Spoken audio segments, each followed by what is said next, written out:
Assalamualaikum warahmatullahi wabarakatuh. Hai Sobat YouTube dimanapun kalian berada, selamat datang kembali di channel YouTube kami, semoga kalian selalu sehat dan bahagia ya, amin. Perlu diketahui, sesungguhnya Allah mempercayakan kepada Nabi Shallallahu Alaihi Wasallam dengan apapun yang Dia ciptakan, dan apapun yang Dia ciptakan dikeluarkan melalui risalah Nabi Shallallahu Alaihi Wasallam. Jadi melalui risalah Allah, Nabi Shallallahu Alaihi Wasallam mampu mencapai setiap orang, baik semasa hidupnya maupun setelah beliau wafat. Beliau adalah yang pertama kali mengajarkan kepada para sahabat tentang penggunaan energi, dan apa yang tersedia dari berbagai kekuatan yang berbeda di sekitar kita di dunia ini. Terdapat banyak cara yang ditunjukkan oleh Nabi Shallallahu Alaihi Wasallam kepada kita dalam upaya penyembuhan. Salah satunya adalah yang diuraikan dalam hadits seorang tunanetra yang meminta Nabi Shallallahu Alaihi Wasallam untuk memulihkan penglihatannya. Nabi Shallallahu Alaihi Wasallam mengajarkan kepadanya sebuah doa untuk dibaca, tetapi beliau tidak mengatakan kepadanya, pergilah, dan baca doa ini. Nabi Shallallahu Alaihi Wasallam berkata kepada tunanetra itu, langkah pertama adalah pergilah ke tempat mengambil wudhu, dan ambillah wudhu. Itu artinya wudhu adalah awal pembukaan dari penyembuhan untuk setiap penyakit. Jika kalian tidak memiliki wudhu, upaya kalian untuk menyembuhkan penyakit itu akan minimal. Level manapun yang kalian capai dalam berjuang melawan ego dan mencegah keinginan ego. Maka gunakanlah kekuatan wudhu itu bila kalian sedang menentang ego. Bangunlah kekuatan itu lebih besar dan lebih besar lagi, ketika energi negatif meninggalkan kalian, maka energi positif akan bertambah. Tetapi dengan cara wudhu yang ribuan kali lebih kuat dari wudhu yang biasanya. Jadi, Nabi Shallallahu Alaihi Wasallam bersabda, pergilah ambil wudhu. Level pertama wudhu ketika kalian mengambil wudhu selain membaca niat, apa yang pertama kali dikerjakan? Itu adalah membasuh tangan sampai pergelangan, dan di antara jari jemari. Ketika kalian membasuh kedua tangan, itu artinya gerak pertama yang kalian lakukan adalah menggunakan kedua tangan itu, jadi energi level pertama berada di kedua tangan. Jadi tunanetra tadi, ketika dia bertanya kepada Nabi Shallallahu Alaihi Wasallam, beliau memberinya sebuah petunjuk kunci bahwa melalui pelepasan energi, kebutaan itu akan lenyap. 14 abad yang lalu Nabi Shallallahu Alaihi Wasallam menyembuhkan kebutaan melalui energi. Jadi apa yang kita pelajari dari peristiwa ini?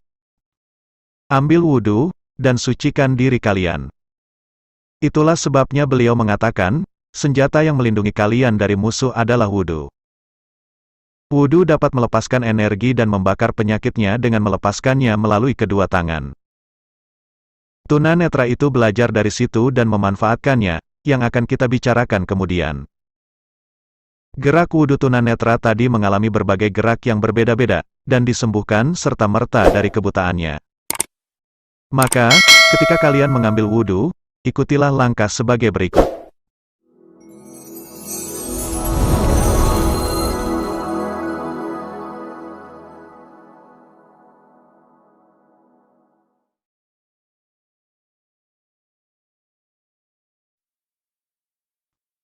Oleh Maulana Syekh Muhammad Hisham Kab Bani Ar-Rob Bani Qodasaulahu Siroh. Auzubillahi minasyaitonir rojim. Bismillahirrohmanirrohim. Nabi Shallallahu Alaihi Wasallam berkata kepada orang buta itu, langkah pertama adalah pergilah ambil wudhu. Itu berarti wudhu adalah awal pembukaan dari penyembuhan segala penyakit. Tetapi wudhu yang seperti apa? Ketika kalian mengambil wudhu, selain membaca niat, kalian membasuh tangan hingga pergelangan, dan di antara jari jemari. Ketika kalian membasuh kedua tangan, itu artinya gerak pertama yang kalian lakukan adalah menggunakan kedua tangan itu, jadi energi level pertama berada di kedua tangan. Tubuh bertindak sebagai sebuah penampung energi. Melalui olah gerak yang beraneka ragam, orang mulai mendapatkan energi lalu memusatkannya dan melepaskannya melalui kedua tangan. Energi ini dapat digunakan untuk menyembuhkan orang yang sakit, seperti halnya orang buta tadi, yang kebutaannya disembuhkan melalui pelepasan energi. 14 abad yang lalu Nabi Shallallahu Alaihi Wasallam menyembuhkan kebutaan melalui energi. Itulah sebabnya beliau mengatakan, senjata yang melindungi kalian dari musuh adalah wudhu. Langkah awal dalam berwudhu untuk mengaktifkan energi. Pertama, bacalah niat. Lalu, basuhlah kedua tangan dengan air. Gosokkanlah tangan kiri hingga pergelangan dengan menggunakan tangan kanan sebanyak 3 kali, sambil menyebutkan asma Allah Subhanahu wa Ta'ala ke-81 sebanyak 3 kali, yaitu Ya Muntakim, Ya Muntakim, Ya Muntakim, dan asma Nabi Shallallahu Alaihi Wasallam ke-81 Ya Zul Fadl, Ya Zul Fadl, Ya Zul Fadl. Ini adalah untuk mengaktifkan energi pada tangan kiri kalian. Lihat telapak tangan kiri. Di situ terdapat angka 81 dengan huruf Arab. Lakukan hal yang sama dengan tangan kanan. Kali ini sambil menyebutkan asma Allah Subhanahu wa Ta'ala ke-18 sebanyak 3 kali, yaitu Ya Fatah, Ya Fatah, Ya Fatah, dan asma Nabi Shallallahu Alaihi Wasallam ke-81 Ya Rasulur Rahmah, Ya Rasulur Rahmah, Ya Rasulur Rahmah. Dengan maksud untuk mengaktifkan energi pada tangan kanan kalian. Pada telapak tangan kanan, di situ terdapat angka 18 dengan huruf Arab. Basuh kedua tangan dengan cara menindihkan tangan kiri dengan tangan kanan sehingga jari jemari tangan kanan memasuki celah jari jemari tangan kiri.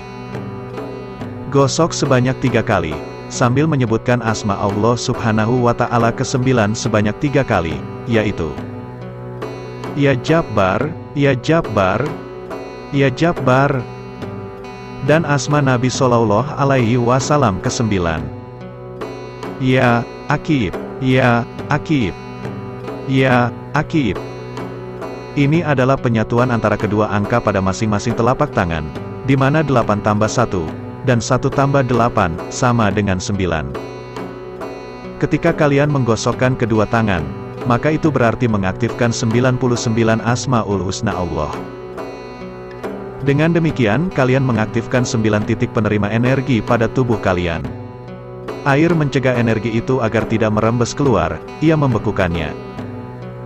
Kemudian langkah selanjutnya, lakukanlah langkah-langkah wudhu berikutnya, sebagaimana kalian biasa wudhu. Terima kasih sudah menonton sampai selesai. Semoga aku dan kalian dapat terus sama-sama belajar dan dapat mengambil hikmah maupun manfaat dari setiap ilmu agama yang disampaikan, dan kita sama-sama mendapat kemudahan untuk mengamalkannya, amin. Hai Sobat YouTube dimanapun kalian berada. Untuk terus dapat melihat update video kami selanjutnya dan agar channel YouTube kami jadi lebih berkembang, mohon bantu kami dengan menekan tombol like, subscribe, dan loncengnya. Terima kasih.